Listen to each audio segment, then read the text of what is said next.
Mais auparavant, on revient sur l'automobile et le rallye de Monte-Carlo. Une petite polémique à propos de l'assistance interdite maintenant systématiquement entre deux spéciales. Carlos Sainz l'a emporté devant Delecourt, mais Laurent-Frédéric Bollet, notre envoyé spécial sur le rallye, revient sur cette polémique pour commencer. Laurent-Frédéric. Visage tendu pour François Delecourt. La cause de ses soucis, elle est en dessous, ses pneus. Ceux-ci doivent être identiques pour deux spéciales consécutives, a décidé durant l'intersaison la Fédération internationale de l'automobile. Une mesure qui provoque un tollé et qui fait que le 63e rallye de Monte-Carlo restera comme celui de la contestation. Car le parcours démontre justement que les conditions changent et qu'entre deux spéciales, on passe de la glace au sec, du mouillé à la neige.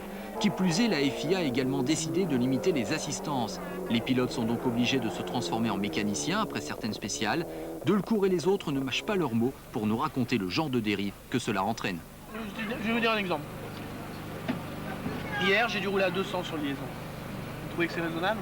Je me suis pas amusé à rouler à 200, moi ça m'intéresse pas. Rouler à 200 sur liaison, j'économise la bagnole, c'est pas notre intérêt. J'ai roulé à 200 parce que je savais que je devais changer mes freins. Moi-même, les disques. Je suis pas mécano, c'est pas mon truc, c'est pas mon... chacun son job. Je craignais un peu le changement de... à la limite plus qu'une spéciale. Donc qu'est-ce que j'ai fait? J'ai gagné du temps sur le liaison, vite. Rouler à fond, les villages, pour arriver à l'assistance et me dire t'auras assez de temps si tu merdes. Et ça, ils l'ont pas intégré. Ambiance gâchée donc et un rallye mouvementé. Première victime, l'Écossais Colin McRae, pourtant le mieux parti. Mais une Subaru chasse l'autre et Carlos Sainz prend les choses en main.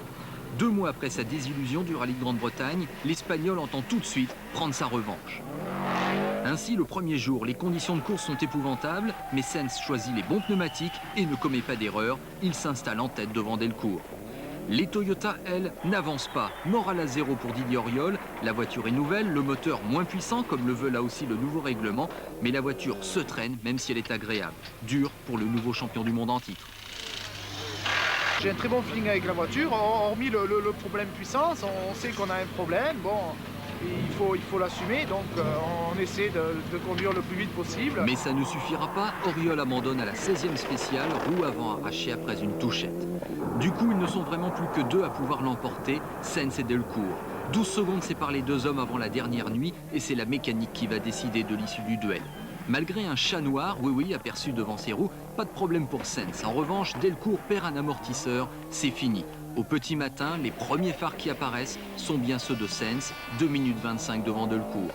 C'est la 15e victoire en championnat du monde pour l'Espagnol, qui a le triomphe modeste. C'est que la saison s'annonce longue et surtout agitée.